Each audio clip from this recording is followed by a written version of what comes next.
It was the dream again. The same dream as many nights before. He saw a young man standing dwarfed before a large, human-like entity. The entity's body charred and worn as fire danced around it, and blue flame-like energy licked into the cold night air. Around them, the destroyed buildings of an unknown town. And though aware of it being a dream, the cold air seemed to bite at his skin, and the warm, burning hatred of the flames singed his cheeks. The imagery itself less terrifying than the overwhelming feeling of dread. He awoke as his eyes adjusted to the dim moonlight that cast through his bedroom window. He flung away his covers and stepped out of bed. He opened his door and saw the blooming light of his television in the living room. He walked silently down the hallway and turned and saw his young daughter sitting on the couch, quietly watching the TV. "Abby, what are you doing up?" the man groggily questioned. The girl looked up as a glint of fear grew in her eyes. "I couldn't sleep. I'm sorry, Dad," Abigail answered. The man, David, sighed as he went and sat on the couch next to her. He mumbled to himself. "I guess it runs in the family. What are you watching anyways?" he asked. "I don't know. It's some movie about a lady driving a bus really fast." The movie was Speed as he chuckled at her comment. He brushed his hand into her hair and gently tilted her head towards him as he kissed the top. She turned up the volume slightly as the two watched the movie. He looked down and saw a half-full glass of water on the coffee table. For some reason, this touched his heart as he grabbed her left hand and gently rubbed his thumb atop it. The peaceful moment was abruptly interrupted as the loud tone of an emergency alert system broadcast bellowed in the small living room. He looked up over at a brown bear clock atop the fireplace that Abby's grandmother had given her as a gift. It was 11:37 p.m. It was a strange time for an emergency alert test. This is an official civil alert. Previously undetected space debris has entered into the atmosphere of this region. All residents are ordered to shelter in place. Shelter in a basement or lower area of your home. Bring emergency supplies, such as food, water, medical, and a radio with batteries. Further updates will be broadcast on local radio frequencies. The two watched the screen. David scooped Abby up and brought her into the hallway. It was the safest place, away from the outer walls and under the upstairs bedrooms. He told her to stay put as he went and grabbed a radio from the kitchen and blanket from the couch. They sat together in the hallway as David tuned to the radio. The local station's signal had a strange interference, making it difficult to understand. From what David could gather, the authorities were unsure if the objects would sufficiently burn up or if they might make it through and crash to land. David spoke softly to Abby, trying to keep her calm, as he could tell she was starting to get scared. He wondered if this was another situation like the satellite scare, where authorities were unsure when and where the booster engines from its deployment would make re-entry. 20 minutes had passed when there was a loud boom far off in the direction of the city center. David told Abby to stay put as he ascended up the stairs and went into his storage room. He went to the window and looked out at a massive column of glowing smoke pouring into the night sky. David went back down the stairs and grabbed his cell phone. Abby had wrapped herself in the blanket. He sat back down as he attempted to comfort her. He called his brother, who lived in the suburbs on the other side of the city. But the cell network must have been congested with panicked calls, because the call never went through. He tried a few more times, but ultimately gave up. The radio's interference grew, and the station became completely inaudible, just a loud static. David tried tuning to other frequencies, but they too were just empty white noise. There was a brownout as the lights of the house flickered dimly before returning to their normal brightness. David's phone rang, startling him. It was his brother Clayton. "Clay," David answered the call. "David, you and Abby okay?" Clay asked. "We're okay. Peanut's a little scared, but we're doing okay," David replied. "I don't know what's going on, but I think you and Abby should head out over here. We can hunker down in my shelter. I've got plenty of food and water, at least until things settle down," Clay said. Clayton was always the survivalist type, and not long after he moved into his home on the north side of the city, he had a custom underground bunker built. He had stocked up on long-term storage, food, and water, along with medical supplies. Pretty much anything a survivalist type might want in the event of a disaster. I think we're okay," David responded. "Look, I wouldn't ever forgive myself if anything happened to you and Abigail, so just do me a solid and head over," Clay insisted. All right. We'll head over," David gave in. "If you take the old highway, you should avoid whatever nightmare state the city is in," Clay said. "We'll head over," David replied again as he said goodbye and hung up the phone. Abby looked up and asked if they were going to her uncle's house. David nodded and told Abby to run upstairs and to dump out her school bag and pack some clothes, underwear, and socks. She ran upstairs. David went and grabbed some food and water and threw it into the back of his older pickup truck. Abby rushed down the stairs and went to the front door. David opened it, and they went outside. 2 police cruisers roared past with their lights and sirens blaring. David could see the black smoke billowing into the air in the distance.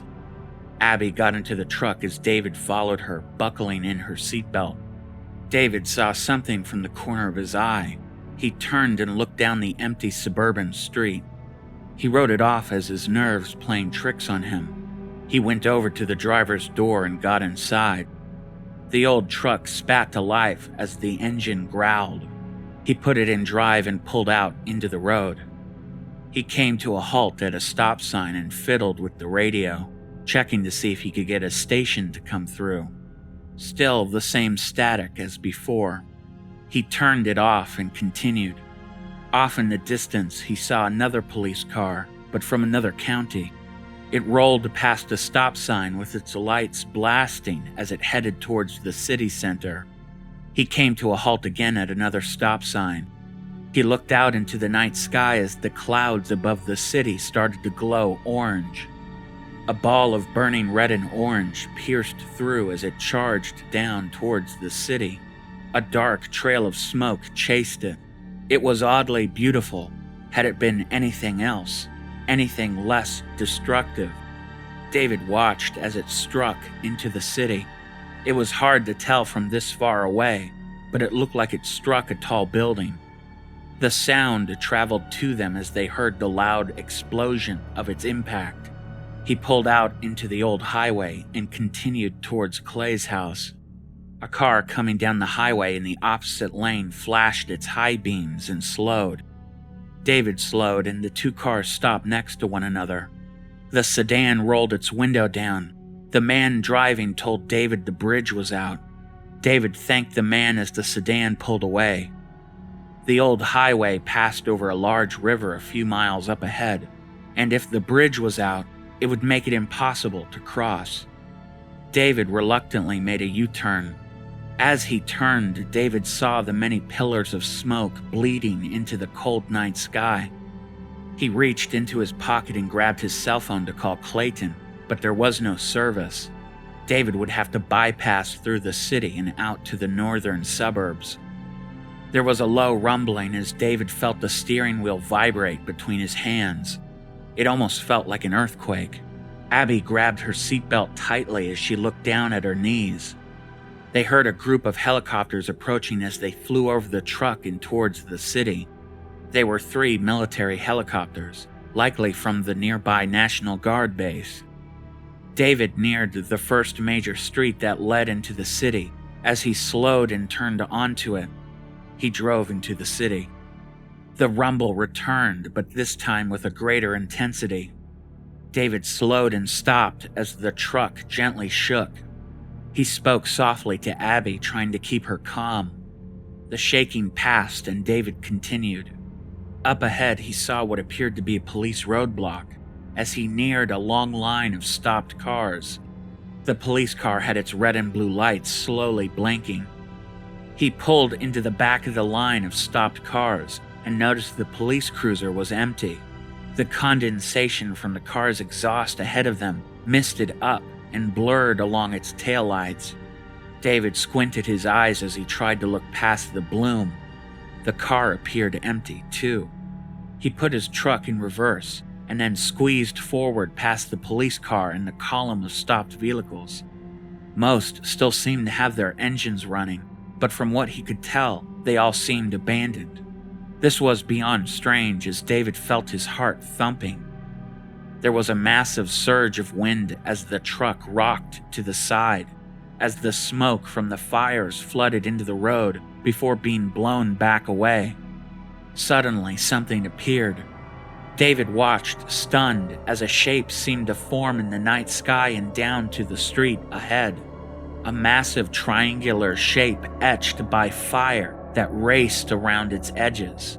It seemed to extend for miles in every direction as it solidified 10 or so blocks ahead of them. A pulsing blue electricity shot from the top as blue flames roared out into the air. It looked like a mirror of dark glass as the reflection of nearby buildings bounced around inside it. It shifted and the ground shook.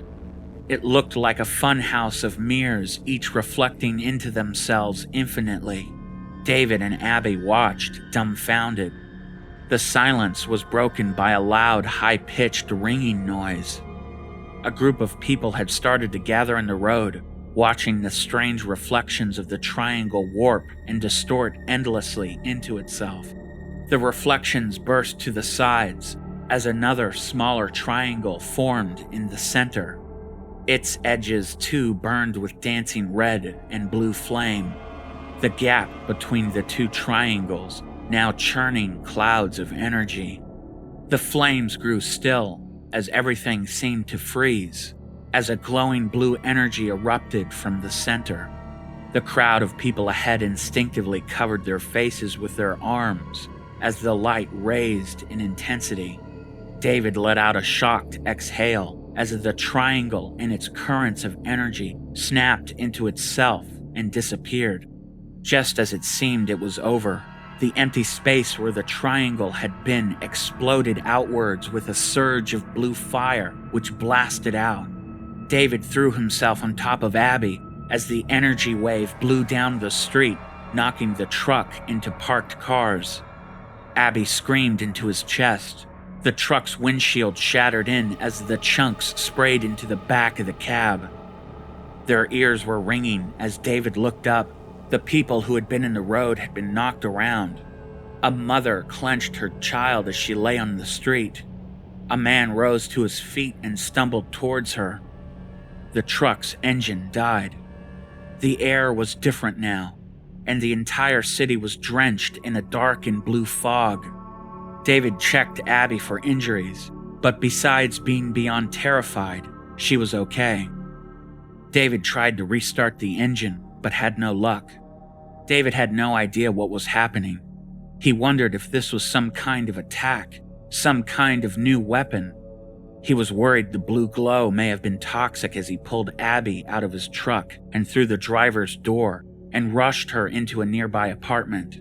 He entered the lobby and found other people sheltering there as well. The power was out, and the lobby was completely dark, save an emergency exit door sign. No one spoke. One man kept checking his pockets for something. An older woman sat on a bench as she whimpered quietly. David saw something from the corner of his eye as he turned and looked out through the lobby window into the dark street. It looked like a shadow moved into a building, probably another person seeking shelter. David spoke to the people in the lobby. "Is everyone okay?" he asked. No one responded. David went to the older woman sat on the bench and reached his hand out to her. "Are you okay?" David said softly as he neared her. Right before he was about to touch her, she looked up towards him. Her face was strange, human, but not at the same time. Her eyes shined a dull gray as she disintegrated into ash and disappeared. David leapt back, startled. The man by the wall checking his pockets also turned to ash and faded to nothingness. Abby shouted. David's first instinct was to quiet her as he went back and grabbed her arm, pulling her into his body. A light grew from outside as David turned. The building across the street had now been changed. It looked like ruins. There was rubble strewn along the sidewalk as a fire burned off to the side in a small room. The blue glow came from behind a destroyed wall as a man emerged around it, his body black and charred. A white-blue flame burned around him. He had no eyes that David could see, but he could feel the man staring right through him, through his very soul. The burning man stopped as the fire danced around him, as he too faded into ash and disappeared. David looked back at Abby and was stunned to see the apartment too had changed. The once clean and pristine lobby now covered in dirt and ash. The seats worn and the tile on the floor cracked and brittle. He lifted Abby up and went back outside. He had no real idea of what to do, he just wanted to get out of the city. He rushed down the road through the dense ashen fog. Ahead there was a burning car and a woman sat beside it. Part of the car burned with normal flame, but the majority was covered in the same blue fire like on the burning man. David rushed up to the woman with Abby clenched in his arms. Are you all right? David asked as he caught his breath. The woman did not respond. She cried into her hands. David noticed her body seemed to be glowing blue as he moved away from her and went further down the road. He rushed past the line of stopped cars and the police cruiser. A dark man walked ahead of him into the middle of the road. His clothes were black like his skin. They seemed tattered and burnt. The man twisted his head, and David saw one of the man's eyes gleamed blue. He felt a sense of threat and danger as he darted off into another street with large homes. He had traveled a few blocks as he came across one of the impact sites of the space debris. It looked like a chunk of twisted metal. It was speared into the road. Fire burnt around it, and inside there was more blue flame. It almost looked like pieces of a destroyed metal building. There were police cars around the scene, but no sign of the officers. He heard a scream from a woman as he looked up and saw her rushing from her home. She tripped and stumbled on her back as she crawled away. Another of the strange burnt figures stepped outside and followed her. She pleaded as she shouted at it. It leaned down and grabbed her arm. Her body burst into blue flames as she yelled in agony before turning to ash. The figure stopped and looked up at David. Oh, shit, David muttered. He rushed away and went down an alley and back out into another street. He saw a small corner store and went inside. He went into the back storage area and hid with Abby. The only light, again, an emergency fire exit sign. He whispered for her to stay quiet as he listened. He heard a deep, struggled breath and a footstep inside the store. He covered Abby's mouth with his hand and pressed her back into his chest as he sat behind a shelf filled with goods. He heard more labored breathing, a painful and guttural rasp. David could feel Abby shaking in his arms. There was a commotion outside as he heard whoever was in the store head back out. There was an eruption of shouts and then loud rifle fire. He heard large and heavy vehicles drive past the store. David stood with Abby still in his arms and went to look. He saw 4 National Guardsmen Humvees slowly going up the street. Another dark figure emerged from a building, and the lead Humvee's gunner fired upon it. The bullets went through it and the figure's body warped around the shots with a blue glow before dissipating away completely. David yelled out to the convoy. The rear Humvee's gunner spun around and looked towards him as another massive pulse of blue energy ripped through the street. David was knocked back as he and Abby were plunged into darkness. He yelled out for Abby as he found her hand again and pulled her trembling body into himself. The air was filled with black ash which blew around them. He told Abby to cover her mouth and to close her eyes. He held her tightly. The rolling thunder had ceased as he opened his eyes. He was astonished as he found himself laying in a strange city. The buildings were tall and futuristic. He rose with Abby as they looked around. The night sky was oddly green. There were people walking around, but they seemed to pay them no mind. He saw a woman pass by them on the sidewalk. She was strange in a perfect sort of way. Her eyes were a solid pale gray, and they seemed to almost glow in the dark. She looked down at a child following her as she waited for them to catch up. David wanted to call to her, but stopped himself. He picked up Abby again as he looked around. All the people he saw wore dark, long, and robe-like clothes. They all seemed to be going about their business. He went to the sidewalk as a man approached. The man walked straight into him and through him. David jumped back as he saw blue electricity snap between the two as the man continued on his way, unfazed. "Hello?" David called out, but the man did not acknowledge him. He wondered if this was some kind of dream, but everything seemed so real. There was too much attention to detail to be some illusion of his mind. Who were these people? The air was warm and felt difficult to breathe. A strange siren echoed out. It was like an air raid siren, but different. It howled into the alien-like city. The people in the road started to panic as they looked up into the sky. Some ran into buildings. Others just stood frozen in confusion.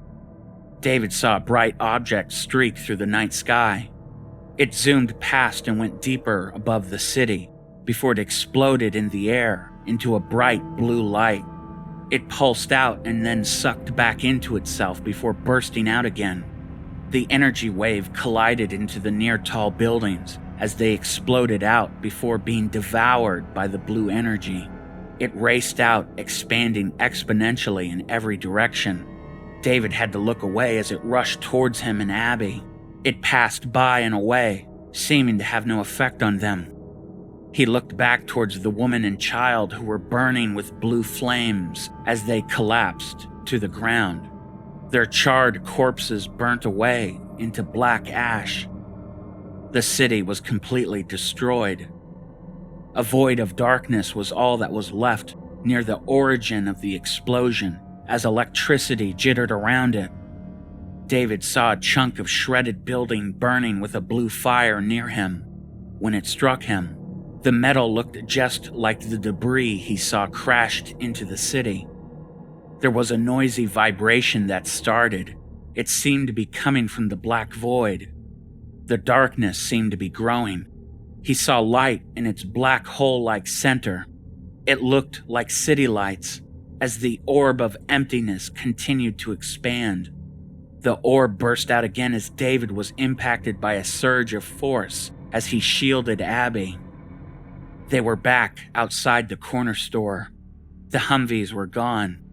He looked down the road and saw an abandoned police car still running. He scooped Abby up and walked towards it. The city was deathly quiet. He put Abby into the passenger side and got into the car and took off down the road, the flashing red and blue lights still glaring around them. The unattended fires had spread throughout the city as the strange blue sky was filled with smoke. The intersection was blocked by abandoned cars. He drove up the curb and passed. He stopped and read the street sign. He wasn't too far from a road that would lead him to his brother's house. There was a bridge that led across to the northern side, over the same river that wrapped around the city and out into the countryside. This would bring them into the suburbs Clayton lived in. As they drove, David saw more figures walking through the city. The ghostly people would fade away into the shroud of gloom that covered everything. David wondered what had happened to the people in the city, if they were hiding within their homes or worse. He couldn't explain the feeling of sorrow he felt as he drove through the ash-covered streets of the now empty city.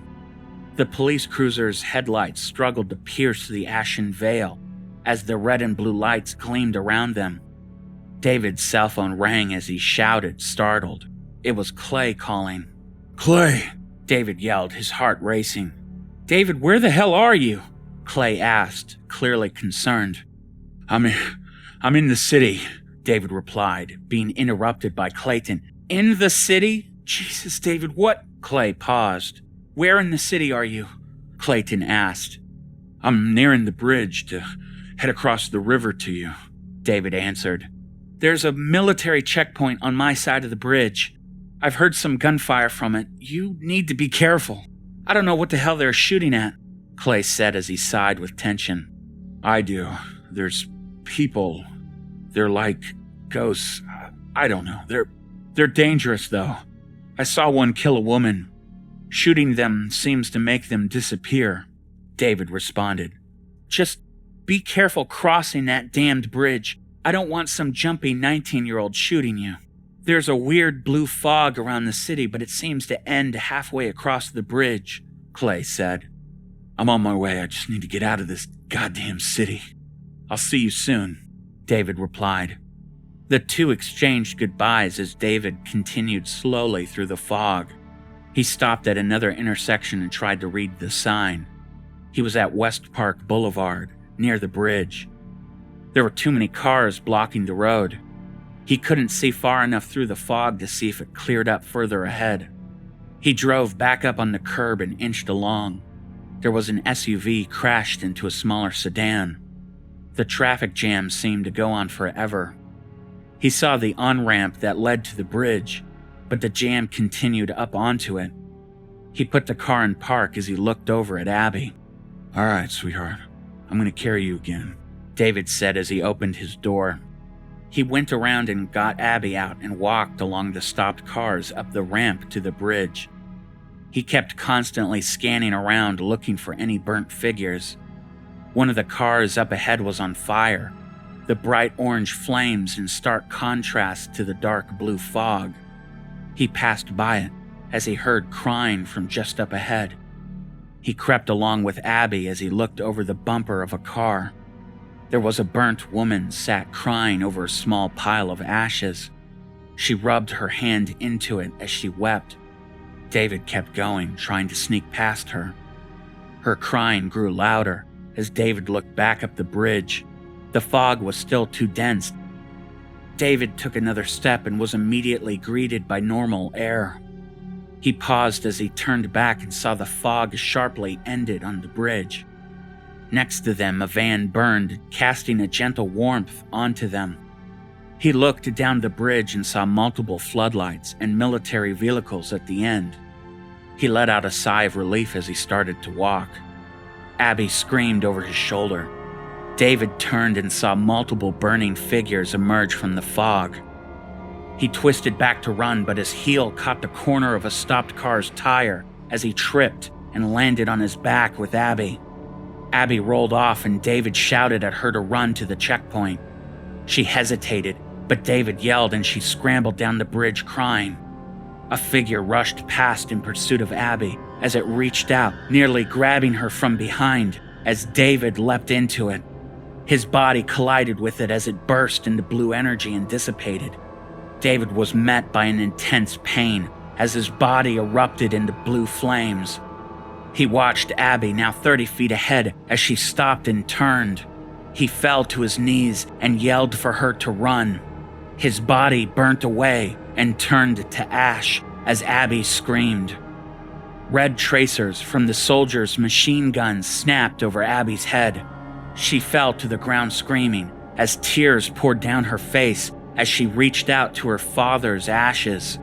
The gunfire tore through the burning figures as they all dissipated away. Abby crawled along the bridge back towards her father as a Humvee's white lights illuminated her.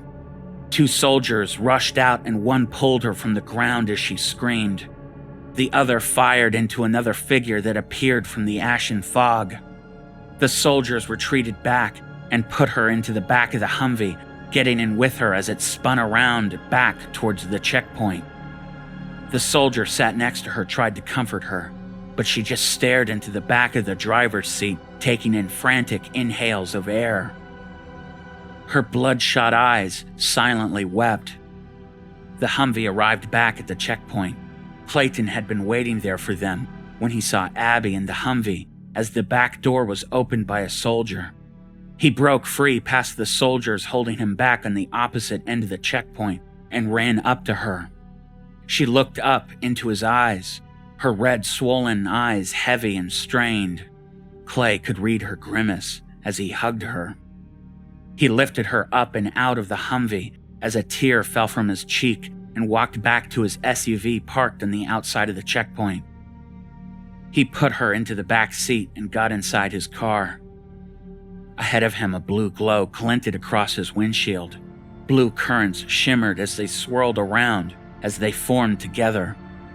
It solidified, revealing the form to be David, burning with a ghostly blue flame. Clay froze. His fingers dangled on his keys in the ignition as he watched David's agony. A surge of blue energy exploded out from the city center, blowing the fog outwards as it vanished away, along with David.